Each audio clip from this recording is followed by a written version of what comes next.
Welcome back.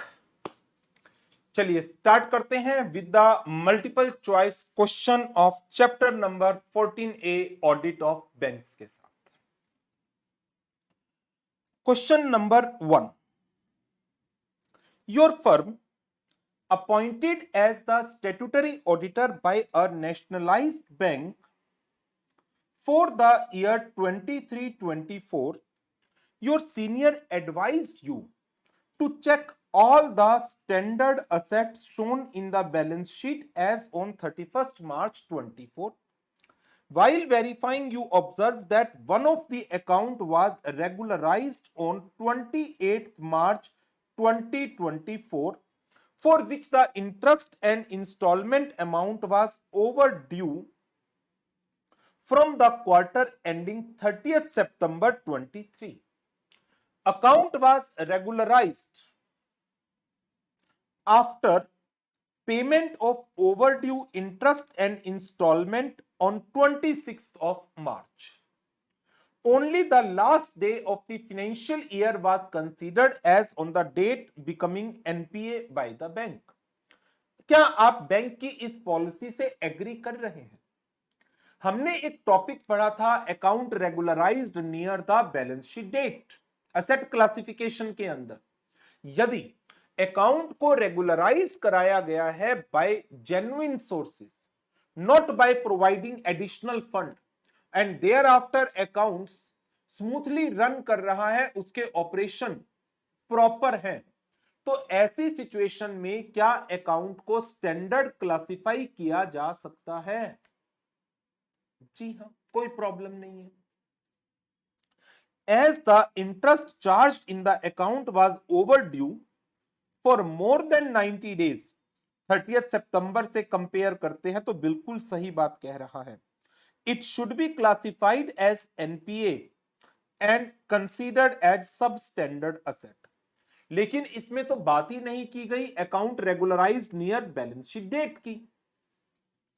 As the overdue interest and installment was paid before the balance sheet date, there is no reason to classify the account as NPA.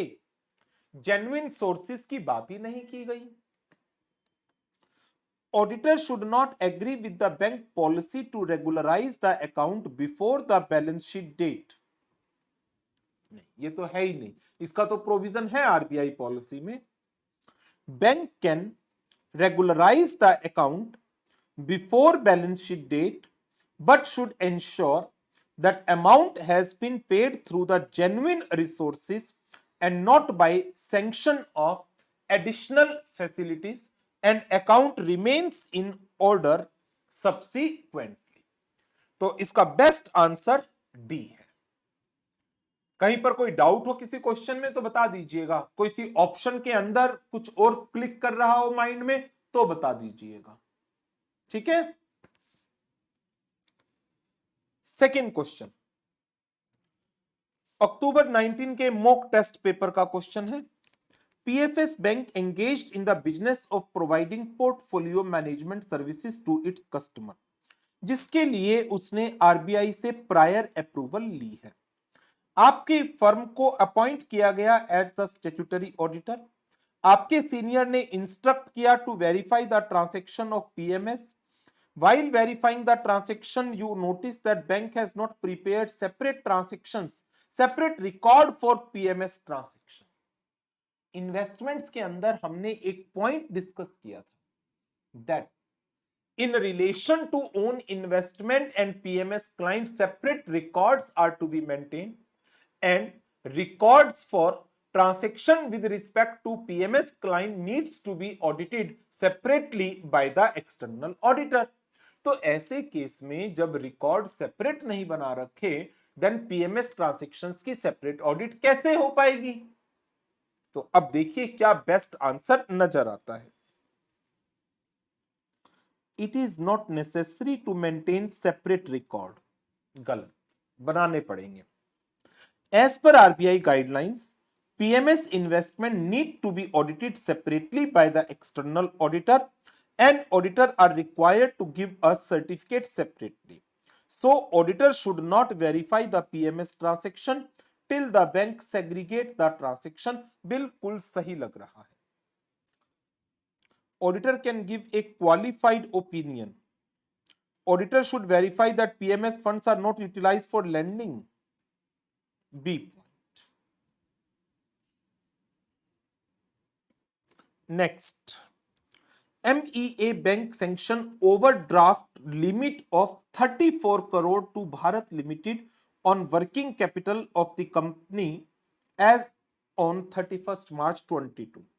Drawing power quarterly basis पर as per audited stock statement determine की जाएगी। आप auditor हैं 23-24 के end you notice bank ने stock statement नहीं ली है for last 2 quarter. December 23 and March 24 quarters की स्टॉक स्टेटमेंट नहीं आई and no provision of NPA is made on this account. What will be your decision as a central statutory auditor? 3 महीने से ज्यादा पुरानी स्टॉक स्टेटमेंट के ऊपर यदि ड्रॉइंग पावर कैलकुलेट की जाती है, such account need to be classified as irregular and to be reported to bank.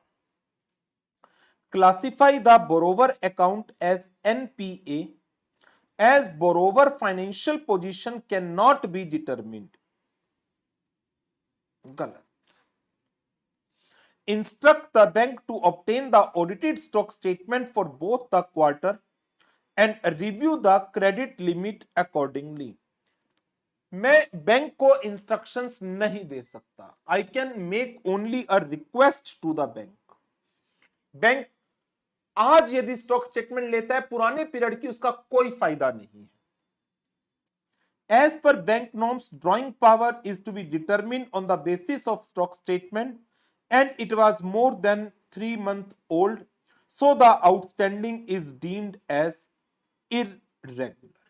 Correct option irregular. 3 महीने से पुरानी स्टॉक स्टेटमेंट के ऊपर यदि ड्रॉइंग पावर कैलकुलेट की जाती है, then account is to be treated as irregular account. Bank had some non-interest bearing staff advance. कोई इनकम अर्न नहीं होनी। नॉन इंटरेस्ट स्टाफ को एडवांस दे रखा है। बैलेंस शीट में कहां आएगा? टर्म लोन नहीं, कैश क्रेडिट नहीं, एडवांसेस नहीं, अदर क्योंकि इंटरेस्ट नहीं है। While examining the computation of demand and time liabilities, किसके लिए? SLR के लिए। Which of the following is to be included in liability? इनमें से कौन सी ट्रांजैक्शन लाइबिलिटी के अंदर इंक्लूड की जाएगी? A point, part amount of recoveries from the borrowers in respect of debts considered bad and doubtful. बताइए जरा, जो बैड एंड डाउटफुल अकाउंट के अगेंस्ट अमाउंट रिकवर्ड हुआ है, क्या वो लाइबिलिटी होगा? नहीं, वो तो इनकम होगा एक तरीके से। ये तो लाइबिलिटी में इंक्लूड नहीं होगा। वापिस थोड़ी करना है, क्या ये वापिस करना है ना। Amount received in Indian currency against import bills held in sundry deposits pending receipt of final rates. Indian currency में अमाउंट रिसीव्ड हुआ है, दिस अमाउंट क्या ये सेविंग डिपॉजिट है या ये करंट डिपॉजिट है? नहीं, this is an amount that is received for settlement of import bills. Indian currency में पैसा आया है, फॉरेन करेंसी में पेमेंट होगी, इंपोर्ट की ट्रांजैक्शन है। बट ये डिमांड एंड टाइम लायबिलिटीज का कंपोनेंट नहीं होता। Net credit balance in branch adjustment account including those related to foreign branches. RBI के सर्कुलर में इसको कहा गया है लाइबिलिटी। मानिए ये लाइबिलिटी है। Margin held kept in sundry deposits for funded facilities. Facilities के रेफरेंस में मार्जिन रखा गया है, ये जनरली डिमांड पर या टाइम के बेसिस पर रीपे नहीं होता। ये जब तक ये फैसिलिटी चल रही है तब तक ये मार्जिन मनी हमारे पास रहती है, ये कस्टमर के मांगने पर वापस नहीं की जाती। C point, Sidha and Associates appointed as the branch statutory auditor of CRR Bank. Auditor identify cases of advances where primary security is not adequate to cover the margin. Primary security margin को cover नहीं कर पा रही। No documentation exist to confirm कि जो collateral security है उस पर कोई चार्ज क्रिएटेड नहीं है, ऐसा डॉक्यूमेंटेशन नहीं है। For the advances not having adequate security, वो एडवांसेस जिन पर एडिक्वेट सिक्योरिटी अवेलेबल नहीं है, आप क्या करें? क्या इनको लॉन्ग फॉर्म ऑडिट रिपोर्ट में रिपोर्ट किया जाए? ओनली वाली बात तो गलत है। Not mention the cases in long form audit report, ये भी गलत। मैं LFAR में ऐसे केसेस को रिपोर्ट करूंगा, लेकिन खाली LFAR में भी नहीं करूंगा। Document the cases and discuss with the branch management, branch को तो पता ही होगा, डिस्कशन तो करनी पड़ेगी। Consider to downgrade the asset, ये बेस्ट आंसर है। Downgrade the assets as per RBI norms. तो जहां पर assets advances not adequately secured, these advances needs to be downgraded. D answer. हाँ जी, किसी क्वेश्चन में अब तक doubt?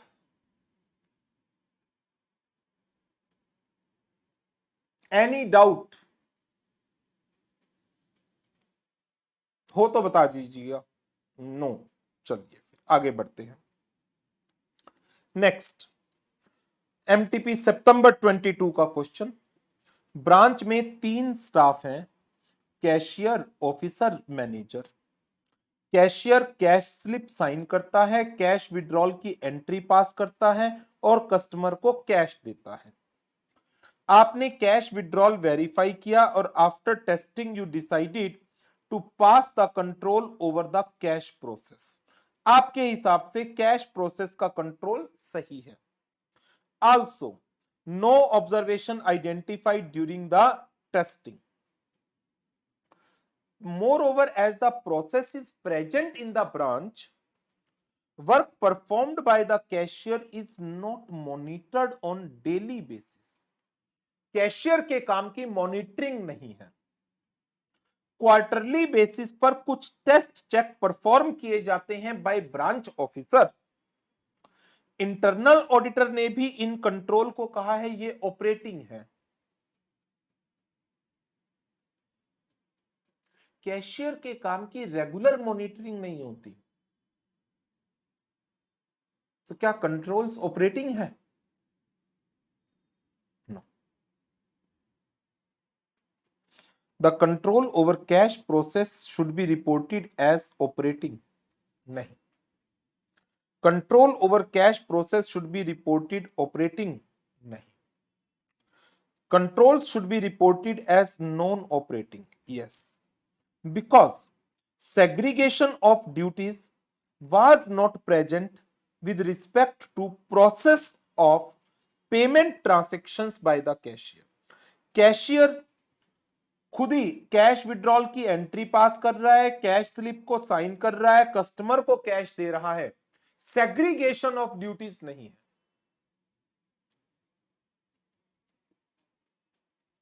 Control should be reported as non operating as the manager should have at least 2 officer for test checking of transaction.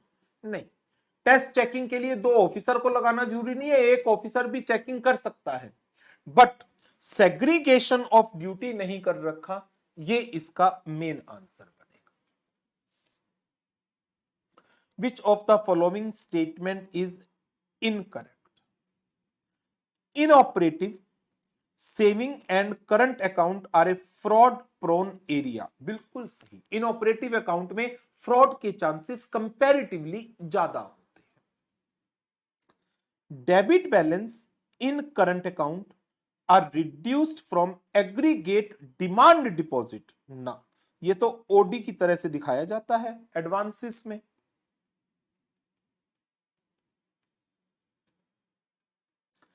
Interest accrued but not due other liabilities में आएगा, बिल्कुल आएगा।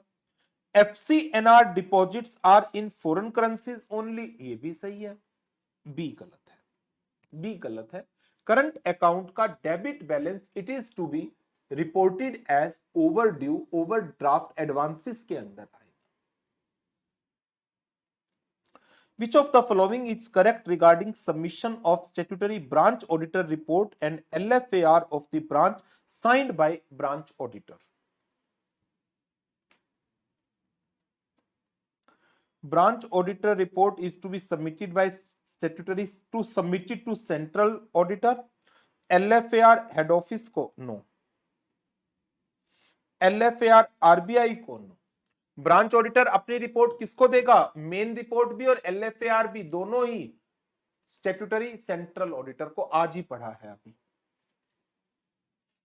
आज MCQ से पहले डिस्कस किया था इसको।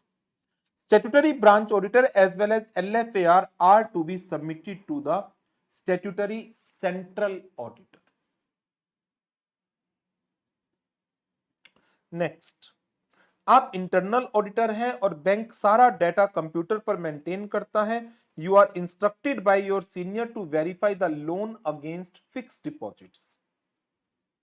बैंक ने लोन दिया है अपनी FD के अगेंस्ट, तो इन लोन के FD के ऊपर लियन मार्क होना चाहिए, बिल्कुल होना चाहिए।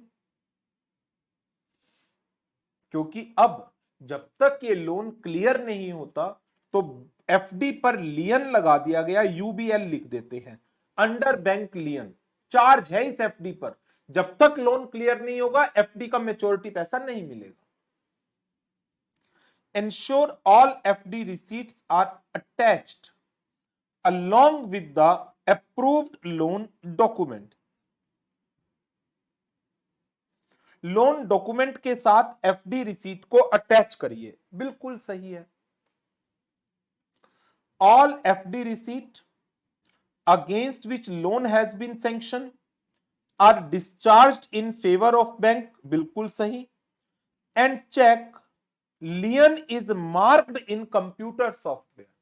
एक लाइन थी क्वेश्चन की, bank maintain all data on computer, all data, तो इसका मतलब फिजिकल FD होगी ही नहीं, फिजिकल FD नहीं होगी, कंप्यूटर पर डेटा है सारा, तो इस हिसाब से ये गलत हुआ।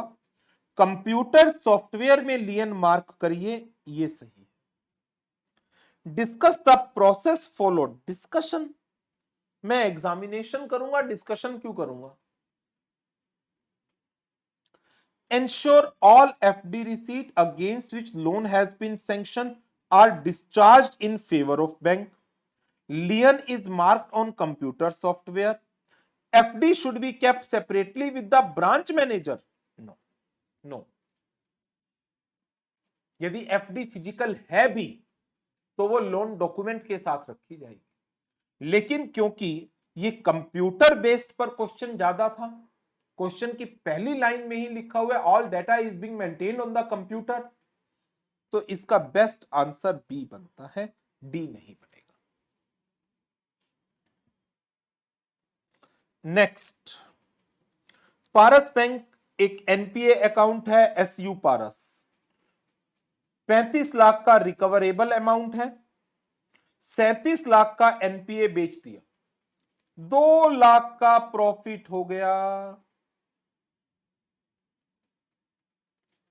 2 लाख का प्रॉफिट हो गया। बताएं, यदि कोई प्रॉफिट होता है ऑन सेल ऑफ NPA, वो P&L अकाउंट में रखते हैं या प्रोविजन के अंदर ही रख लेते हैं, so as to adjust any loss on sale of another NPA. बताइए, profit on sale of NPA क्या करेंगे, पीएनएल में या प्रोविजन में? राइट, प्रोविजन के अंदर। तो देखो, let the account amount remain in suspense account, इसको तो लोन अकाउंट है, क्लोज करना है। Credit the amount to profit, no. Credit the excess of 2 lakh to provision, yes. 2 lakh return कर दो। लो, इससे बेवकूफी क्या होगी? नीलम बेटा, पीएनएल में नहीं लेकर जाते प्रॉफिट, जो बैंक सेल कर रहा है, जो बैंक सेल कर रहा है। भूल गया, कल मैंने इसकी एंट्री भी कराई थी आपको शायद से।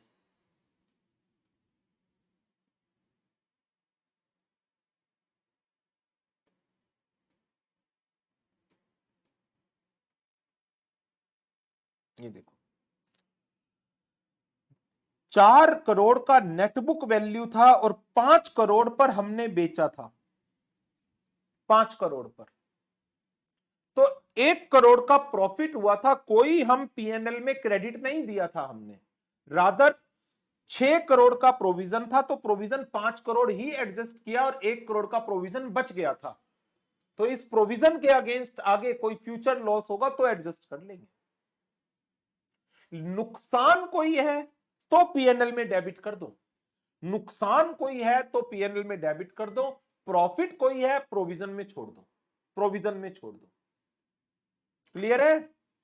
भूल गए शायद, ये कल ही पढ़ा था।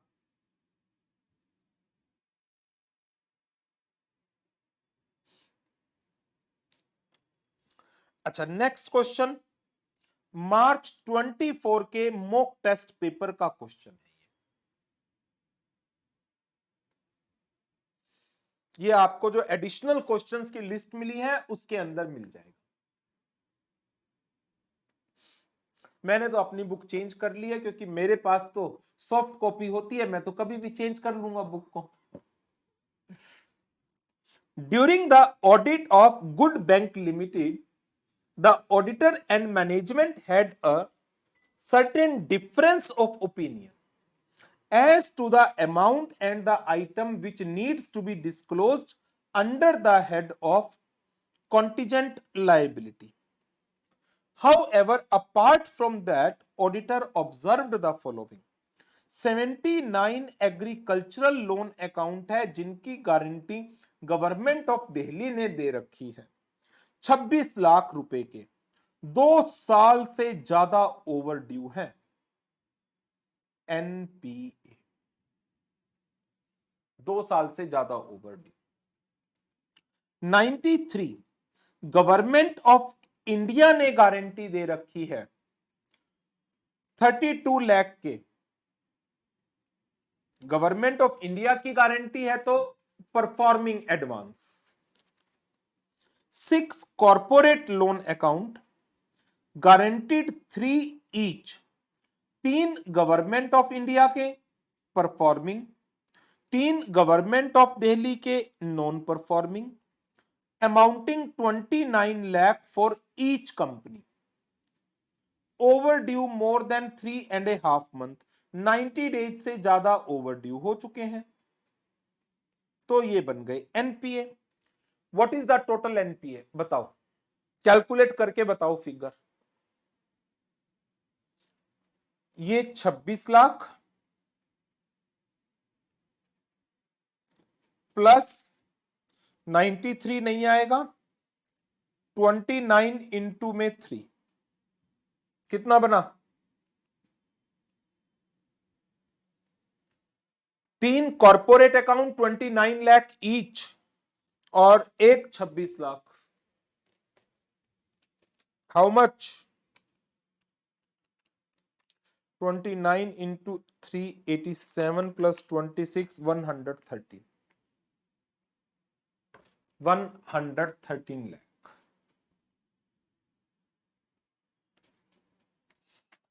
हाँ जी, एमसीक्यू जो इंडिविजुअल एमसीक्यूज थे हमारे वो कंप्लीट।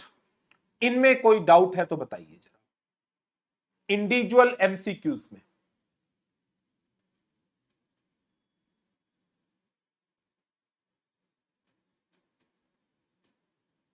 नहीं। चलिए फिर आगे बढ़ते हैं और अब बढ़ते हैं केस स्टडीज की तरफ।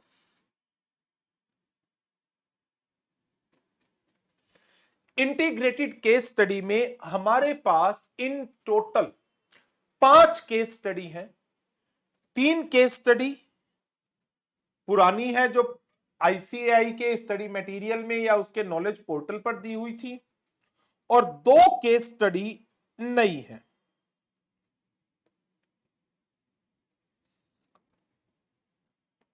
Case study number 4 and case study number 5। तो मैं आपको जो करा रहा हूं अब इस सेशन में 2 केस स्टडी करा रहा हूं 4 एंड 5। 1 2 3 1 2 3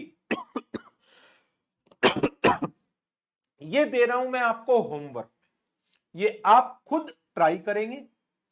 इनको मैंने पिछले बैच में डिस्कस किया हुआ है, उसका वीडियो मैं आपके एलएमएस पर अपलोड करा दूंगा। कोई डाउट हो किसी क्वेश्चन में चेक कर लेना, अदरवाइज ट्राई करिएगा खुद ही तीनों केस स्टडी को सॉल्व करने की। वीडियो पहले मत देखिएगा, ओनली व्हेन कि आपका कोई डाउट है उन तीनों केस स्टडी में तो उस वीडियो को देखिएगा। चलिए बात करते हैं केस स्टडी नंबर 4 की। JKL and Associates Chartered Accountant were acting as the statutory auditor of Messrs. IBS Bank Limited. During the statutory audit for the relevant financial year, the following observations were made. Interest income include the following: 5 lakh रुपए relating to a short term crop loan where installment was overdue for one crop season. Short term crop loan एक crop season overdue है, क्या ये NPA है या performing है? बताइए। कुछ क्वेश्चंस के जवाब देते रहिएगा आप साथ साथ। शॉर्ट टर्म क्रॉप लोन बिल्कुल सही जवाब, ये परफॉर्मिंग एडवांस है, ये परफॉर्मिंग है। तो इंटरेस्ट इनकम 5 लाख रिकॉग्नाइज कर सकते हैं आप एक्रूअल बेसिस पर। 7 लाख एडवांस जिसकी guarantee equally government of India ने दी एंड गवर्नमेंट ऑफ तमिलनाडु ने दी, instalment due for more than 6 month. 3.5 lakh NPA, 3.5 lakh performing. लेकिन ये बात हो रही है इंटरेस्ट की, इंटरेस्ट की। तो यहां पर ये जो अमाउंट है हम ये कह सकते हैं ये अकाउंट आधा एनपीए है और आधा परफॉर्मिंग है। जो गवर्नमेंट ऑफ तमिलनाडु वाला है वो एनपीए, जो गवर्नमेंट ऑफ इंडिया वाला है वो परफॉर्मिंग। लेकिन क्या ये एक्सेप्शन इनकम रिकॉग्निशन के लिए चलती है? क्या ये एक्सेप्शन इनकम रिकॉग्निशन के लिए चलती है? जवाब है नो। तो इनकम रिकॉग्निशन के हिसाब से तो ये पूरा ही क्या है? एनपीए है, और एनपीए है तो इसकी इनकम तो रियलाइज नहीं करोगे, इसकी इनकम को रिकॉग्नाइज नहीं करोगे। समझ आई बात? एसेट क्लासिफिकेशन में आधा लोन परफॉर्मिंग, आधा non performing. India government of India की गारंटी परफॉर्मिंग, तमिलनाडु गवर्नमेंट की guarantee non performing. But income recognition के लिए ये पूरा एनपीए है, और एनपीए की इनकम कैश बेसिस पर रिकॉग्नाइज्ड होती है। 25 मंथ ओल्ड एनपीए, 43 लाख जिसकी नेट बुक वैल्यू, उसको बेच दिया गया 45 लाख पर, 2 लाख का प्रॉफिट हुआ। प्रॉफिट ले गए पीएनएल अकाउंट में। क्या प्रॉफिट पीएनएल अकाउंट में ले जा सकते हैं? बताइए, क्या प्रॉफिट पीएनएल अकाउंट में ले जा सकते हैं? नहीं, प्रोविजन में ही रखना पड़ेगा। एनपीए वाज सोल्ड विदाउट रिकॉर्स, बिल्कुल सही करा। कैश बेसिस पर किया, बिल्कुल ठीक किया। ऑडिटर नोटिस्ड अ डिस्क्रिपेंसी, डिस्क्रिपेंसी यही है कि आप प्रॉफिट पीएनएल अकाउंट में ले गए। After completing the bank audit, JKL and Associate agree to take up the following management consultancy and other services for one of the startup company.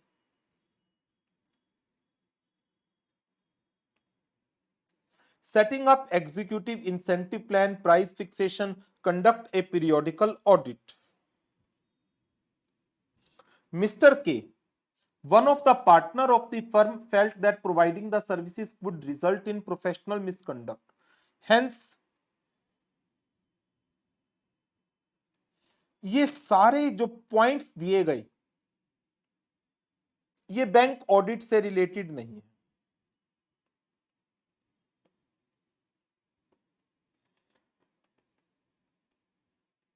Institute ने ये board of studies knowledge portal पर practice session में ये case study डाली है।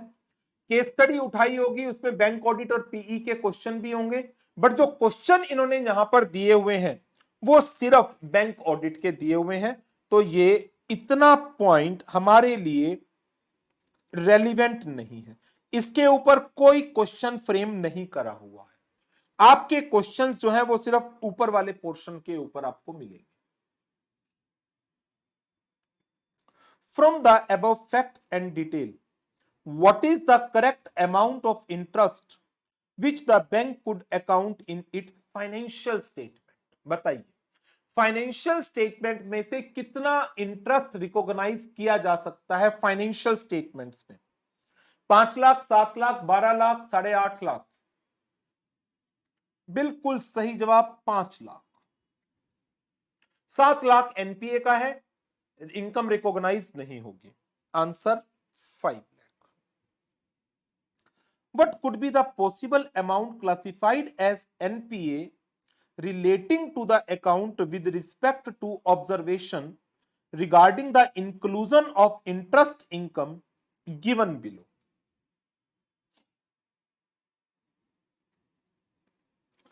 $5 lakh relating to short term crop loan, instalment overdue है 1 crop season का, इसको तो हमने परफॉर्मिंग एडवांस की इनकम माना है। ये 5 लाख रुपए is considered as the income of performing advance. 7 lakh रुपए relating to advance guaranteed equally by government of India and Tamil Nadu, इसमें ये परफॉर्मिंग माना है आधा और आधा नॉन परफॉर्मिंग माना है। तो इसमें इन्होंने पूछा नॉन परफॉर्मिंग, इसके कॉरेस्पॉन्डिंग कितना एडवांस का पोर्शन होगा। ये इंटरेस्ट की इनकम है, ये फिगर है इंटरेस्ट की, तो इस इंटरेस्ट में से कितना इंटरेस्ट बेसिकली एनपीए वाला होगा, बताओ जरा। ये पूरा 7 लाख या 3.5 लाख? ये 5 लाख ऊपर वाला तो पूरा परफॉर्मिंग है। जवाब हां जी। रिप्लाई महीप 3.5, आकाश 3.5, मनोज 7, अक्षित 3.5, मनोज 7 नहीं बेटा, 7 गलत है। वो एनपीए की फिगर पूछ रहा है, इसके कॉरेस्पॉन्डिंग एनपीए की फिगर पूछ रहा है, इसके कॉरेस्पॉन्डिंग। तो इनकम की बात नहीं कर रहा, इनकम के corresponding NPA. 5 lakh performing advance की इनकम, 3.5 लाख एनपीए की इनकम, 3.5 लाख परफॉर्मिंग एडवांस की income. 3.5 sale to asset reconstruction company, discrepancy बताओ क्या नोटिस हुई? What discrepancy auditor might have noticed? NPA ने 30 महीने पूरे नहीं किए, 2 साल होते हैं, 2 साल का प्रोविजन है। विदाउट रिकोर्स करनी ही होती है, ये कोई डिस्क्रिपेंसी थोड़ी है। सेल कैश पर हुई, कैश पर ही करना होता है अपफ्रंट। प्रॉफिट पीएनएल अकाउंट में ले गए, ये गलती करी है। Profit of 2 lakh taken to P&L account. हाँ जी, any doubt? Any doubt?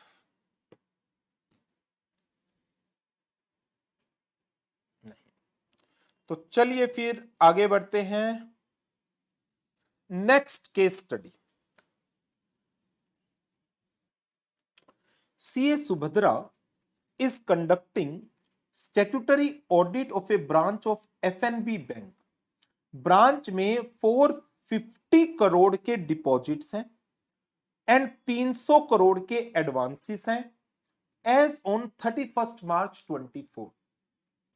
While reviewing the advances, she come across particulars of 2 cash credit account, KTFAB, PM Decor, limit, primary security, collateral security, net worth of borrower, net worth of guarantor। 2 borrower की detail दी है, sanction limit, primary security, collateral security, net worth of borrower and guarantor.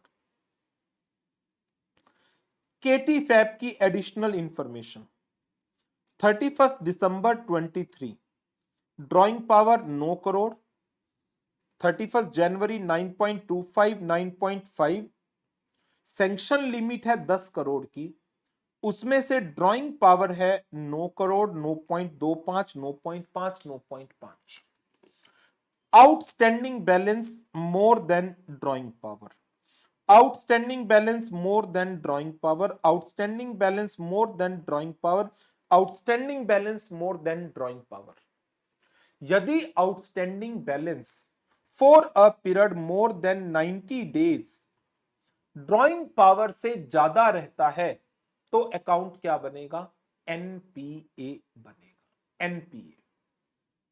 तो 31 दिसंबर onward ये account 90 days से ऊपर हो गए, तो रिजल्ट क्या ये अकाउंट एनपीए है? ये कह रहा है outstanding balance in the account remained more than 9.5 crore beginning from 31 December till 31 March 24। Every day 9.5 crore से ज्यादा ही था। ये तो एनपीए है पक्का वाला, सब स्टैंडर्ड, सब standard. It is not there in the book. हाँ बेटा नीलम, मैंने बताया ना ये केस स्टडी मैंने अलग से डाली है, बुक रिलीज होने के बाद आई थी तो ग्रुप में डाली हुई है एडिशनल इंटीग्रेटेड केस स्टडीज के नाम से, और शायद से गूगल ड्राइव पर अपलोड हो गई है वो केस स्टडीज, नहीं तो मैं कल करवा दूंगा। अब क्वेश्चन देखो, डॉक्यूमेंट पीडीएफ इसका मिल जाएगा आपको। Information pertaining to PM decor, limit कितनी थी इसकी? 15 करोड़ की। 15 करोड़ की लिमिट में DP 12 crore, outstanding balance more than DP, DP 12.5, outstanding balance less than DP, outstanding balance less than DP.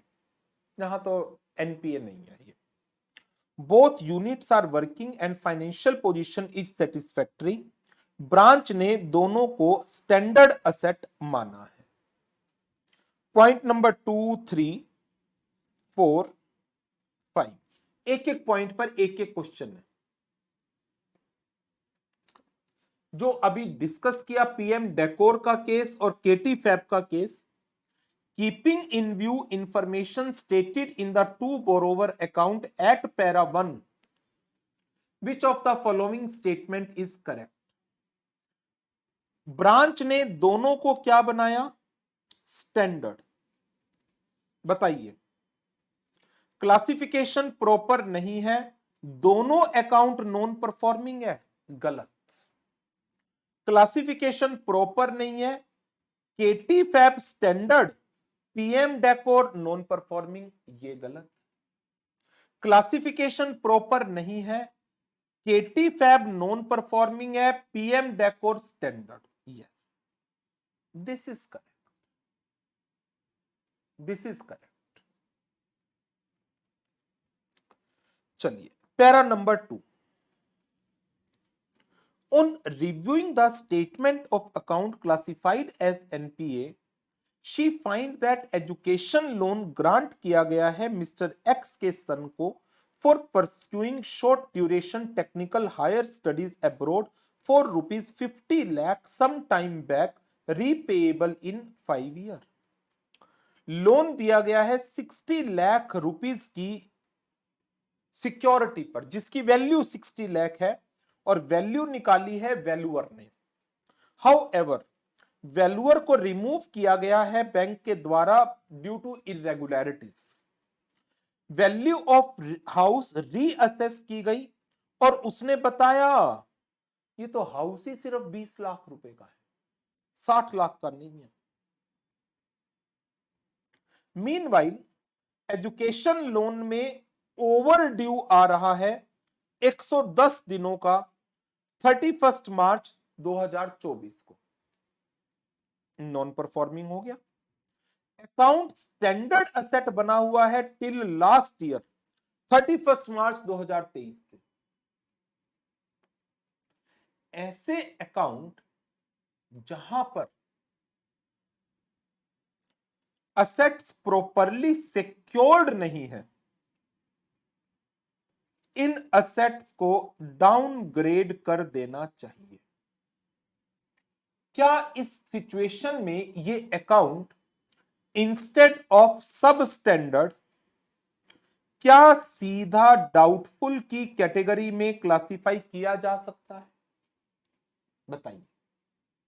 Intermediate में इसके प्रोविजन भी पढ़े थे कि यदि सिक्योरिटी की वैल्यू एडवांसेस के वैल्यू के 50% से भी नीचे चला जाता है, देन डायरेक्टली डाउनग्रेड किया जा सकता है। किसमें?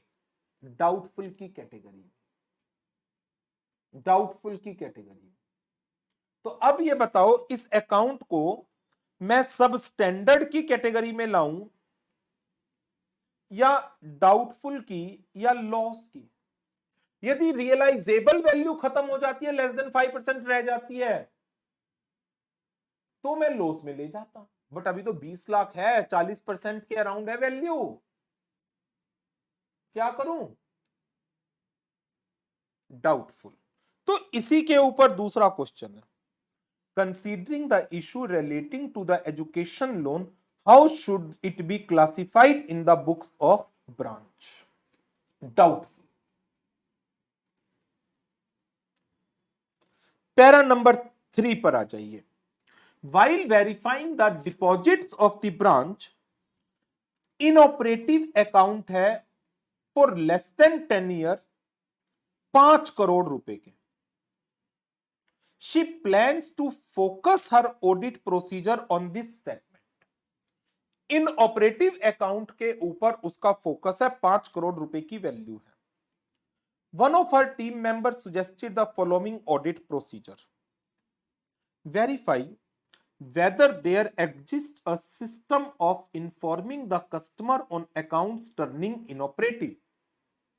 ये सिस्टम तो चेक करना ही चाहिए। Identification of cases where there is a significant reduction in balance as compared to last year, ये भी चेक करना चाहिए। Testing the debit, inoperative account से विड्रॉल तो नहीं हो रही, चेक करिए।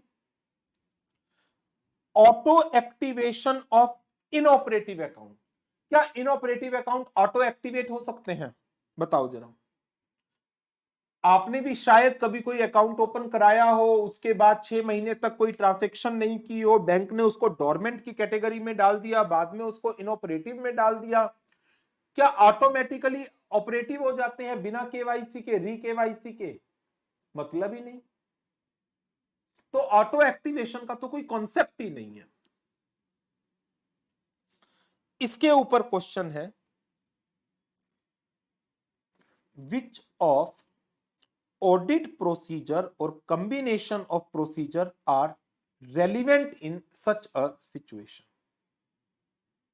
तो जो पहले 3 प्रोसीजर्स थे वो रेलिवेंट है। Auto activation itself is not a relevant.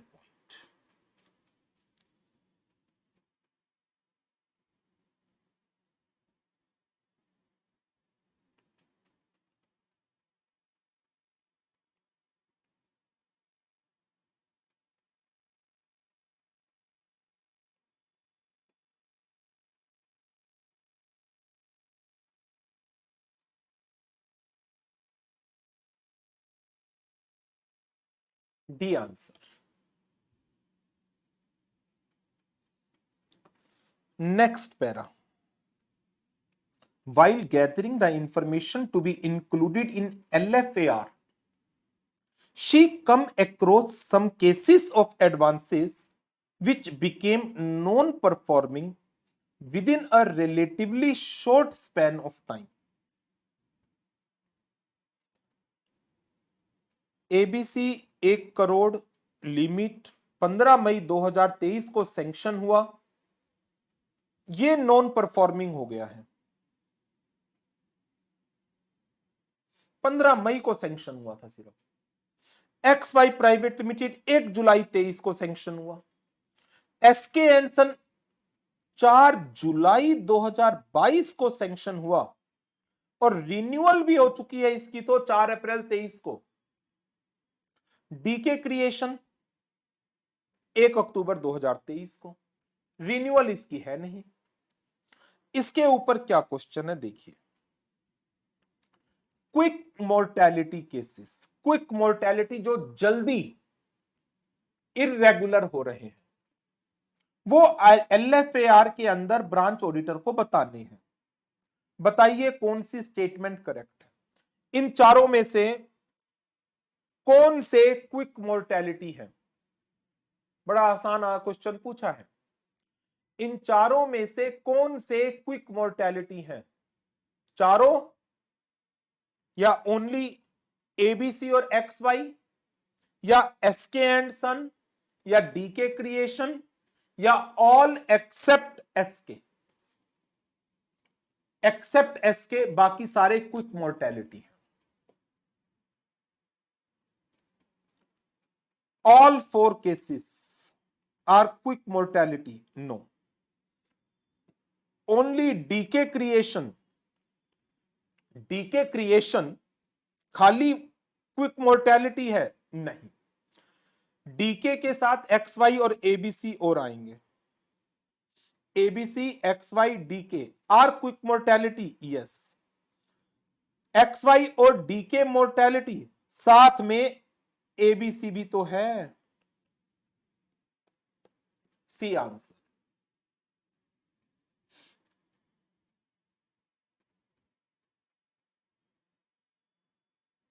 Next, branch sent substantial number of inland outward bills for collection.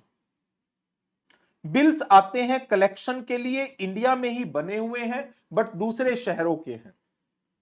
Bank का सिस्टम है under which account of the customer जिसके बिहाफ पर बिल कलेक्शन के लिए भेजा गया है is credited only after bill actually collected from the ड्रॉई either by the bank itself or through its agent. बिल्कुल सही किया।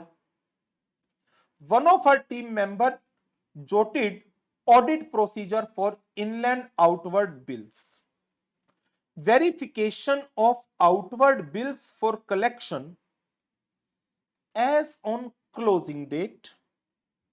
Verification of accrual of commission income in respect of bills outstanding as on closing date.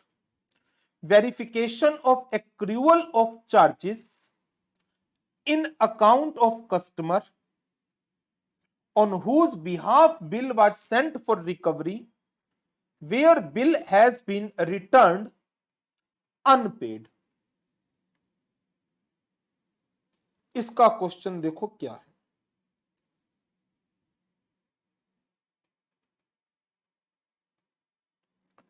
Which of the following audit procedure are likely to be relevant in such situation?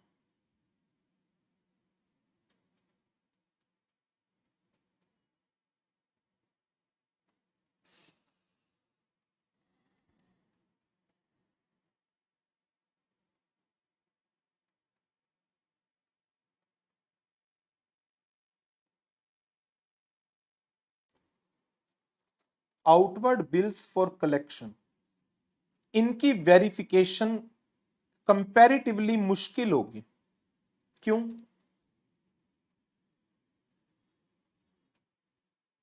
Outward है, bills collection के लिए आएगा, लेकिन जहां जिस शहर से पैसे कलेक्ट होने हैं वहां पर उस ब्रांच को भेज दिया जाएगा।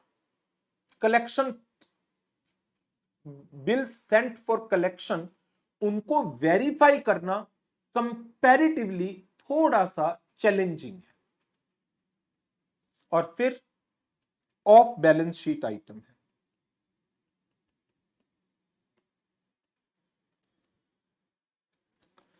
Accrual of commission income in respect of bills outstanding as on closing date।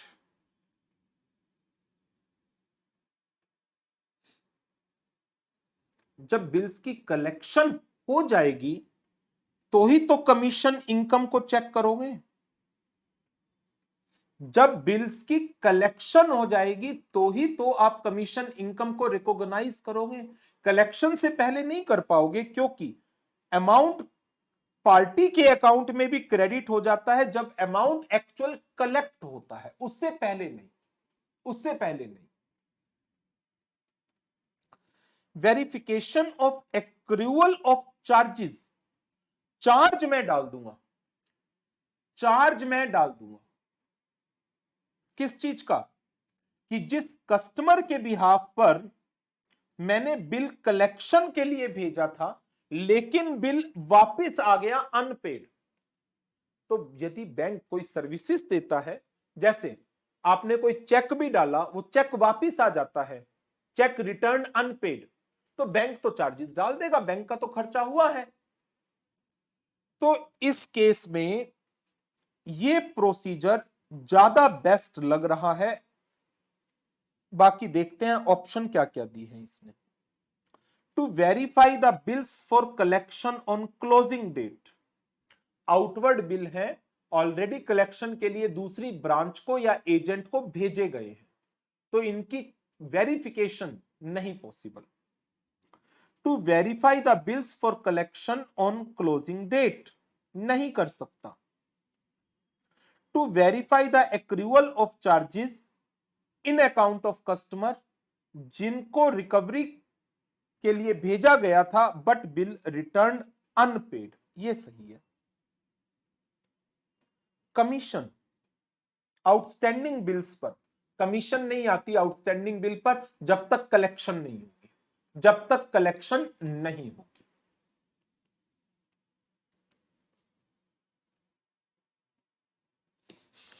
क्या आंसर है इसका? ये है।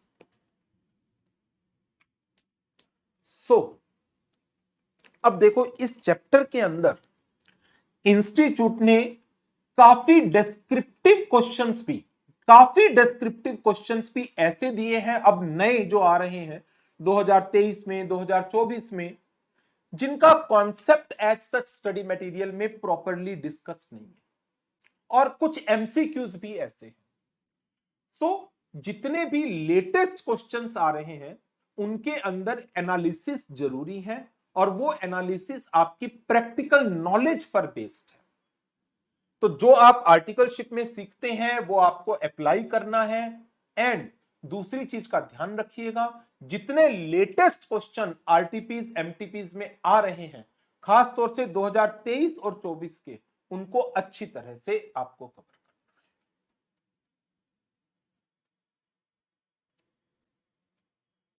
Mahip, in chapter 9, 10, 11 all topics like engagement, acceptance, procedures लगभग सेम है। बिल्कुल सही कह रहे हो।